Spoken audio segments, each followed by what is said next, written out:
అది నువ్వు ఆల్రెడీ ఇంతకుముందు అనుభవించి వెళ్ళావు కదా. అనుభవించి వెళ్ళినా కానీ సాలరీలో కాదు, శాలరీలో ఇబ్బంది ఉండదు.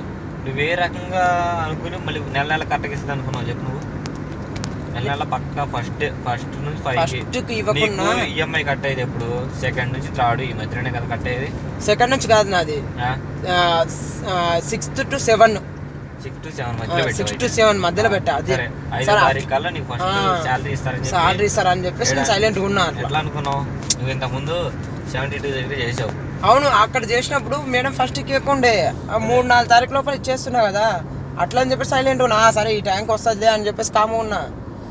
6కు వచ్చినా కూడా సెట్ అయిపోతుందిలే, 3-4 తారీఖు ఎట్లయినా ఒకవేళ అటు ఇటు అయినా కూడా 6 వచ్చేస్తుంది కదా, వచ్చేస్తే నైట్ వేసేసిన 7th కట్ అవుతుంది అనే మూమెంట్లో ఉన్నా. నేను ఇంత డిస్టెన్స్ పెడుతుందని చెప్పేసి నేను అనుకోలేదు కదా. పైగా నువ్వు కూడా ఏమన్నావు, సాలరీ టైంకి ఇస్తుందా అంటే టైంకి ఇస్తుంది అన్నావు కదా. సరే ఇస్తుంది అంటున్నావు కదా, ఇంకా న్యాయం ఇంకా బాగానే ఉంది అన్నట్టుగా నేను డిసైడ్ అయింది. ఏంటి, నేను అక్టోబర్లో ఉండి అక్టోబర్లో డ్యూటీ చేసి అక్టోబర్లో మానేసాను. నేను మానేసిన తర్వాత నువ్వు జాయిన్ అయ్యావు డ్యూటీలో. నాది అందుకని కాన్ఫిడెన్స్, నేను అక్టోబర్లో ఉన్నాను అనేది. నువ్వు అక్టోబర్ వచ్చానంటే నేను అక్టోబర్ వచ్చానని నేను అనుకుంటాను.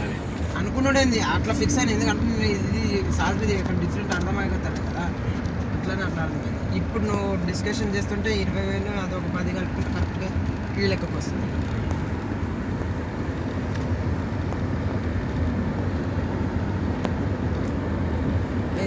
నేను డ్యూటీలో కరెక్ట్ టైం దొరుకుతలేవు, అట్లా అని చెప్పేసి ఏదో ఒకటి చేద్దాం అనుకుంటా ఉంటే ఇబ్బంది అవుతుంది. ఏదో ఒకటి దొరికింది చేస్తాం, ఏ రా అయితే పలరాలు పట్టుకోవడానికి అని చేస్తూ ఉంటాం.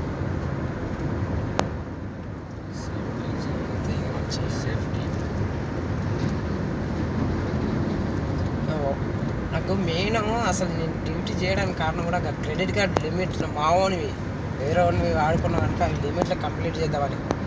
తర్వాత నేను ముడ్డలు తడబట్టేసుకుని కోసం వచ్చేసి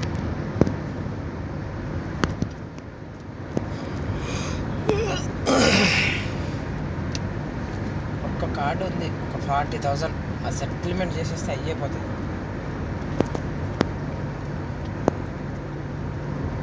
క్రెడిట్ కార్డ్ ఇంట్రెస్ట్ కూడా ఇంట్రెస్ట్ మామూలు కాదు, 5,000 కడుతున్నా నెలకు.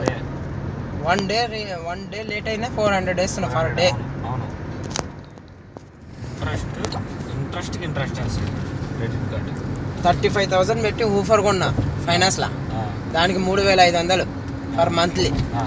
అదొకట, నాదొక 6,000, ఎంత 10,000 ఆడికి అయినా. ఇంట్రెస్ట్ దీనిది క్రెడిట్ కార్డుది 5,000, 15,000 అయినా.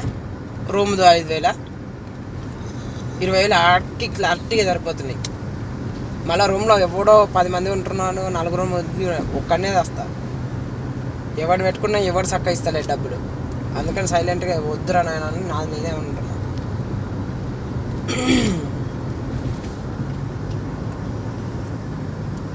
ఈ క్రెడిట్ కార్డు ఒక డబ్బులు కట్టేసినామనుకో 5,000 మిగులుతాయి. అప్పుడు మిగిలిన అనుకో ఇక్కడ ఒక రోజు లేట్ అయినా కూడా వీటిని అడ్జస్ట్మెంట్ చేసుకోవచ్చు. ఆ credit card main credit card అయిపోవాలని ఆలోచిస్తా కూర్చున్నాను. మెయిన్ క్రెడిట్ కార్డు ఈ నా కొడుకులు నాకు వచ్చే డబ్బులు ఇచ్చేస్తే ఆటోమేటిక్ డైరెక్ట్ దాంట్లో వేసేయచ్చు. నాకు పెద్ద టెన్షన్ మెయిన్ క్రెడిట్ కార్డు తోటి ఈ బండిది ఒకటి. ఆ ఊఫర్ది కూడా సెటిల్మెంట్ చేసుకోవచ్చు. సరే రా.